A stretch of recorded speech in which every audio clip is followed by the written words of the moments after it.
Dear student, हमने last lecture में discuss किया था open belt drive and we have find out the length of an open belt drive. आज के हम इस लेक्चर में we will discuss cross belt drive and what is the length of a cross belt drive. So cross belt drive क्या है? In cross belt drive the belt proceed from the top of one pulley to the bottom of another pulley and crosses itself. Here, driver shaft and driven shaft both rotate in opposite direction with respect to each other, and angle of rep like G, J, M, O, H, K, F, this is greater than 180 degree, and due to this high rep angle, the power transmission capability becomes higher. And due to crossing between two pulleys, belt rubs against itself and it undergoes gradual wear. और ये क्योंकि एक दूसरे के साथ रब करेगा, belt आपस में रब करेगा, तो इसकी वजह से क्या होगी? वियर होगी। सो वियर होने की वजह से क्या होगा? इसकी जो लाइफ है वो शॉर्ट हो जाएगी। और बाकी जो differences between open and cross belt drive है हम इस लेक्चर के लास्ट में डिस्कस करेंगे। आइए अब हम डिस्कस करते हैं और फाइंड आउट करते हैं length of a cross belt drive. सबसे पहले इसको हम डिजिग्नेट करें। Let's say this is R1। यहाँ से इसका जो रेडियस है लार्ज पुली का और ड्राइवर पुली का वो R1 है, और R2 जो है ड्रिवन पुली का रेडियस है, और X is a centre line distance between two pulley, or we can say, and another we can say length L is the length of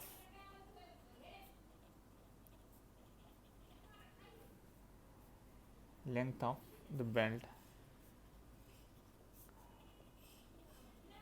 total length of the belt. So इसको हम कहते हैं O1 centre, O2 इसका centre है, और ये जो angle है ये अल्फ़ा है, और ये जो एंगल है और ये भी अल्फ़ा है, और ये भी एंगल अल्फ़ा होगी। सिमिलरली ये एंगल भी अल्फ़ा होगी, और ये जो रोटेट करेगा, let's say if this rotates in a clockwise direction, this rotates in anti clockwise direction. अब इसको फाइंड आउट करने के लिए हम क्या करेंगे कि एक पैरेलल लाइन ड्रा करेंगे। This parallel line with respect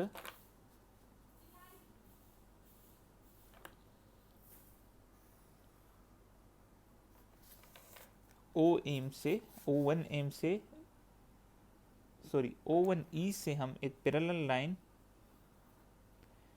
करेंगे। लेट्स से इसको हम E कर देते हैं और इसको हम एम करेंगे, ठीक है। तो हमने एक परपेंडिकुलर ड्रा किया O1E से, तो साइन अल्फा क्या बनेगी? जो साइन अल्फा हमारी एंगल बनेगी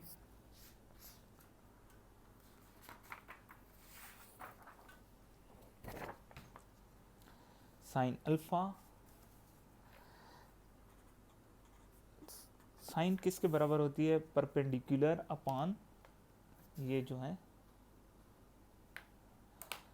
अब इस ट्राइंगल O1 O2 M या M O2 O1, यहाँ से अगर हम साइन अल्फा फाइंड आउट करें तो ये बनेगी base perpendicular divided by hypotenuse. यहाँ पे जो हमारा परपेंडिकुलर है वो है O1 M divided by O1 O2, और O1 M किसके बराबर है? ये है O1E plus EM divided by O1 O2। अब जो EM है, अगर आप देखें कि ये एक रेक्टेंगुलर बना रहा है, काइंड ऑफ रेक्टेंगुलर है, जिसमें MO2 किसके बराबर है? EF के, और EM जो बराबर है FO2 के, और FO2 क्या है? Is nothing but EM is equal to O2F, और O2F क्या है? नथिंग बट O2 के है। सो O1E बराबर है R1 के, EM बराबर हुआ R2 के, और O1 O2 बराबर होगा X के। और अब आते हैं हम कि टोटल लेंथ कितनी बनेगी इसकी। तो टोटल लेंथ जो बनेगी वो बनेगी टोटल लेंथ बनेगी हमारी, अब आप देखें जे जी जे ई आर्क जे जी ई प्लस ई से लेके एफ तक का डिस्टेंस प्लस आर्क एफ के एश प्लस एश से लेके जी का डिस्टेंस। अब आप अगर इस फिगर को देखें like an open belt drive, इसमें भी सिमेट्री है। जे से जे तक का जो आर्क है वो इज इक्विवेलेंट टू जे से ई तक का आर्क, और ई से एफ का जो डिस्टेंस है बेसिकली एच टू जी तक का डिस्टेंस भी वही है, और एफ से के का जो आर्क लेंथ है वो सिमिलर है के से एच तक का। तो अब हम क्या करेंगे कि हम एक साइड लेंगे और उसको क्या करेंगे, मल्टीप्लाई करेंगे 2 से, या उसको हम ट्वाइस ले लेंगे। तो आर्क टोटल लेंथ हुआ आर्क, इसमें अगर हम जे ई ले लेते हैं, उसके बाद डिस्टेंस ई एफ ले लेते हैं, और आर्क एफ के ले लेते हैं प्लस आर्क एफ के। अगर हम इनको मल्टीप्लाई करें 2 से तो हमें ये क्या मिलेगा, टोटल लेंथ मिल जाएगी। अब हमने अल्फ़ा फाइंड आउट कर लिया है। उसके बाद अब इसमें क्या है, ये तो हमने साइन अल्फ़ा कर ली। अब basically alpha is very small, अगर जब अल्फ़ा स्मॉल हो तो क्या करते हैं, हम करते हैं कि alpha is equal to R1 plus R2 upon x, क्योंकि साइन अल्फ़ा अगर आपकी अल्फ़ा स्मॉल है तो वो अल्फ़ा के बराबर होगी। ठीक है सर। तो अब इसमें अब क्या हम फाइंड आउट करेंगे, हम फाइंड आउट करेंगे ये आर्क फाइंड आउट करेंगे, इसकी लेंथ फाइंड आउट करेंगे और इसकी लेंथ फाइंड आउट करेंगे। अब इसमें अगर आप देखें तो आर्क जे से ई तक का डिस्टेंस, इसको आप कैसे फाइंड आउट करेंगे, आर्क जे से ई तक का जो डिस्टेंस है हम कहते हैं रेडियस मल्टीप्लाई बाय एंगल। अब इसका रेडियस क्या है R1 और इसकी एंगल क्या है π/2। यहाँ से यहाँ तक का जो एंगल है वो 90 डिग्री है। 90 डिग्री को अगर हम रेडियन में लेंगे तो π/2 प्लस अल्फ़ा, तो ये होगा π/2 प्लस अल्फ़ा। उसके बाद आ जाए दूसरा भी अभी आर्क ही कर लेते हैं, आर्क एफ के। उसमें आप देखें आर्क एफ के क्या होगा, इसमें भी क्या होगा, यहाँ से यहाँ तक का जो डिस्टेंस है, यहाँ से यहाँ तक का जो एंगल है दिस इज π/2 प्लस ये अल्फ़ा, तो इसका हो गया R2 π/2 प्लस अल्फ़ा। और ई एफ जो आपका फाइंड आउट करेंगे, ई से एफ तक, अब आप देख लें ई से एफ तक जो है वो इक्विवेलेंट है ओ से O2 से एम तक, तो ये बन जाता है एक राइट एंगल ट्राइंगल। ठीक है, तो राइट एंगल ट्राइंगल को अगर आप पाइथागोरस थ्योरम अप्लाई करें तो that is equivalent hypotenuse square is equal to base square plus perpendicular square. तो ये परपेंडिकुलर है, ये बेस है, तो ये जो हमारा जो बेस है किसके बराबर होगा, हाइपोटेन्यूज माइनस परपेंडिकुलर। अब पाइथागोरस थ्योरम अगर मैं यहाँ पे कहूँ hypotenuse is equal to perpendicular square plus base square, तो बेस स्क्वायर किसके बराबर होगा, hypotenuse square minus perpendicular square. Hypotenuse यहाँ पे क्या है, एक्स स्क्वायर है, माइनस ये क्या है O1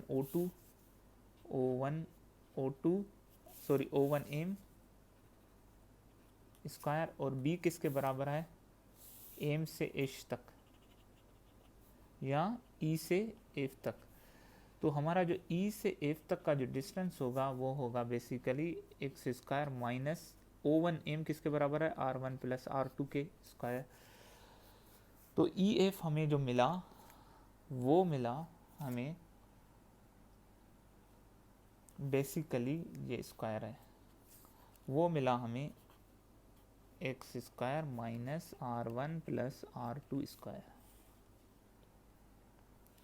और अगर आप इससे क्या करेंगे, ई एफ से एक्स कॉमन निकाल लें तो ये आपका बन जाएगा 1 minus R1 plus R2 x divided by square divided by x whole square. अब इसको फर्दर आप करें तो ये बन जाएगा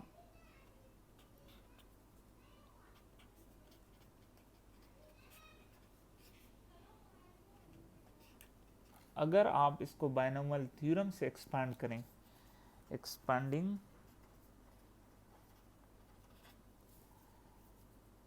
बाय बायनॉमियल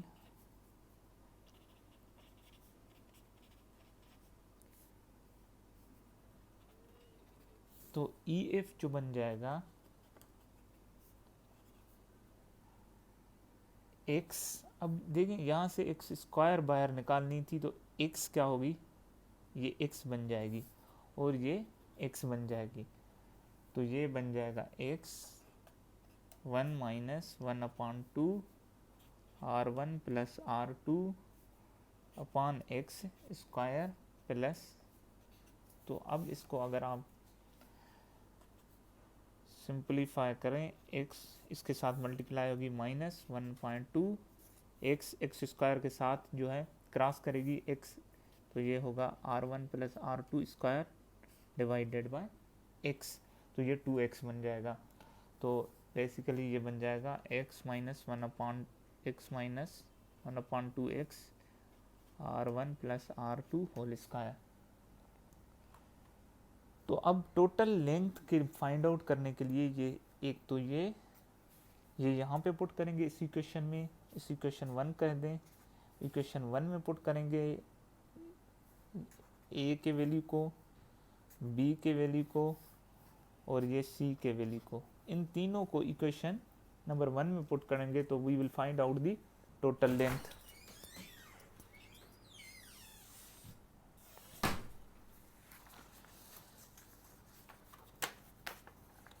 तो टोटल लेंथ किसके बराबर हुई, टोटल लेंथ हमें पता था वो बराबर थी ट्वाइस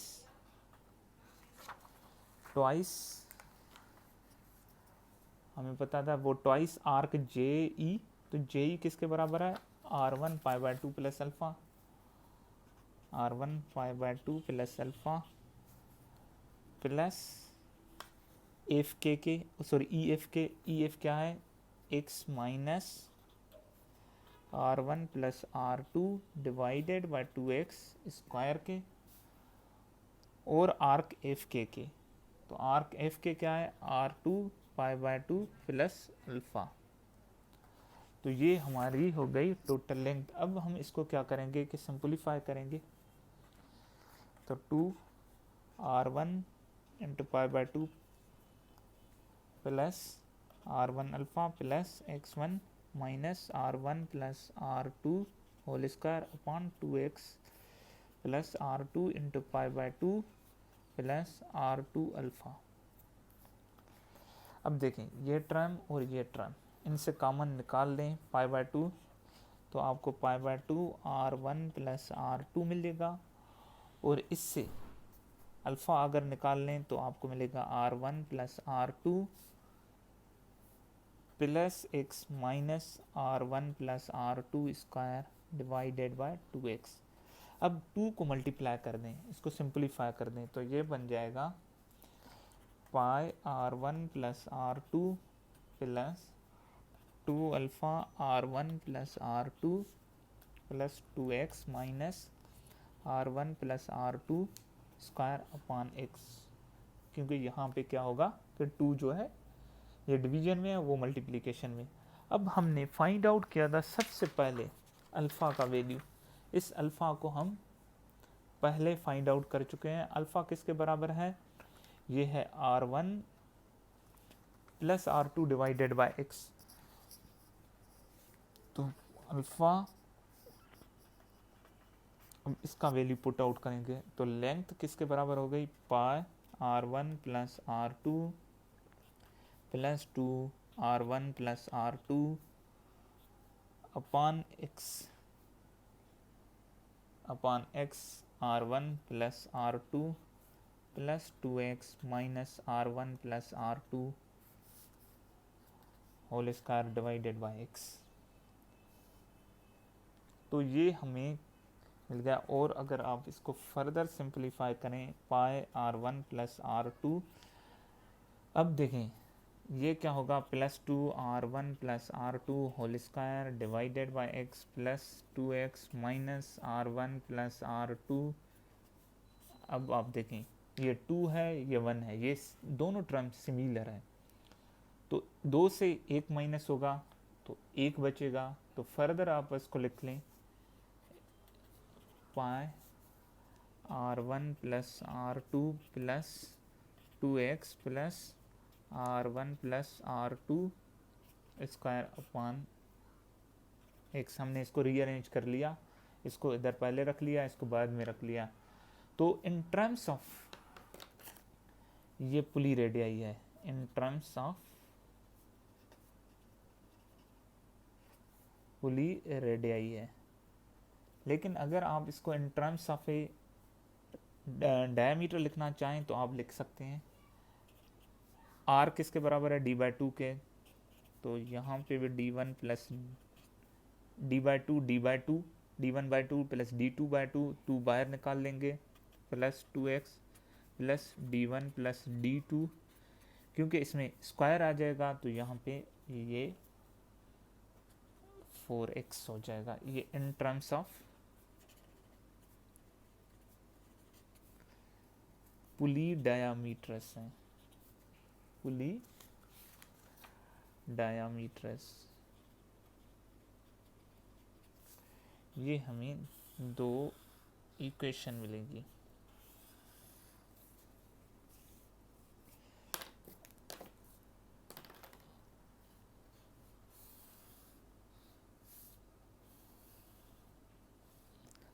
अगर आप थोड़ा पीछे जाएं, जो length of A open belt drive में हमने डिस्कस किया था, उसमें उसका लास्ट में टोटल लेंथ क्या आई थी, उसमें उसकी टोटल लेंथ में ये जो R1 और R2 हैं ये सब्ट्रैक्ट हो रहे थे, ये आई थी हमारे पास R1 minus R2।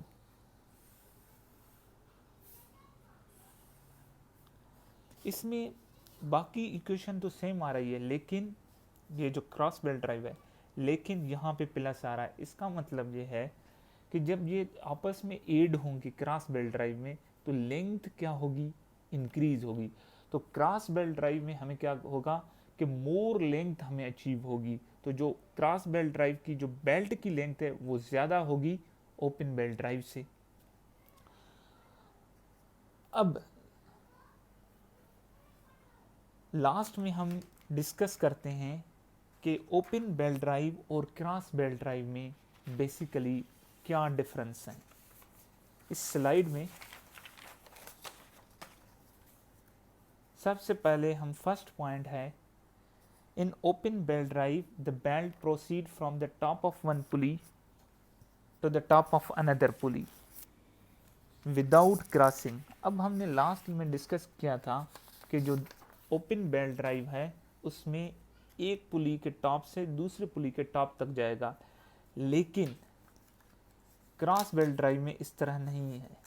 Cross belt drive में क्या है कि ये क्या कह रहा है, from the top of one pulley to the bottom of another pulley and belt crosses itself. तो ये बेसिकली फर्स्ट डिफरेंस तो ये बन गया। उसके बाद ये है the belt proceed from the top of one pulley to the bottom of another pulley and thus crosses itself. उसके बाद सेकंड पॉइंट है entire belt remains in the same plane. Cross belt drive में है कि belt bends in 2 different plane, ये तो obvious चीज है।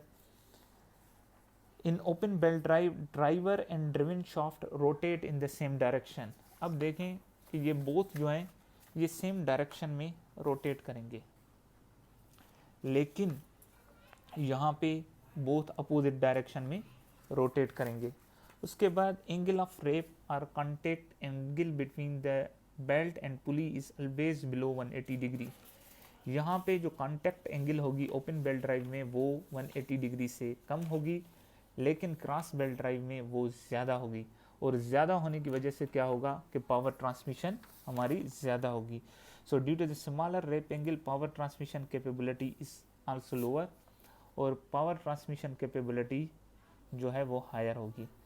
So length of belt in open belt arrangement is comparatively length of the belt in open belt arrangement is comparatively short, और यहाँ पे ज़्यादा होगी क्रॉस बेल्ट ड्राइव में, क्योंकि ये क्रॉस है तो इसकी लेंथ ज़्यादा होगी। और इक्वेशन में भी हमने यही फाइंड आउट किया कि लेंथ जो है क्रॉस बेल्ट ड्राइव की वो ओपन बेल्ट ड्राइव से ज़्यादा है, क्योंकि बेल्ट इसमें एक दूसरे को बेल्ट आपस में टच नहीं कर रहा, तो बेल्ट की कोई भी रबिंग आपस में नहीं होगी बेल्ट टू बेल्ट।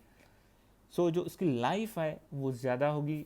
लेकिन क्रॉस बेल्ट ड्राइव में बेल्ट जो है आपस में क्या होगा कि रब करेगा, इसकी वजह से it undergoes a gradual wear, so thus the belt has a shorter life, इस वजह से इसकी लाइफ जो है शॉर्ट होगी।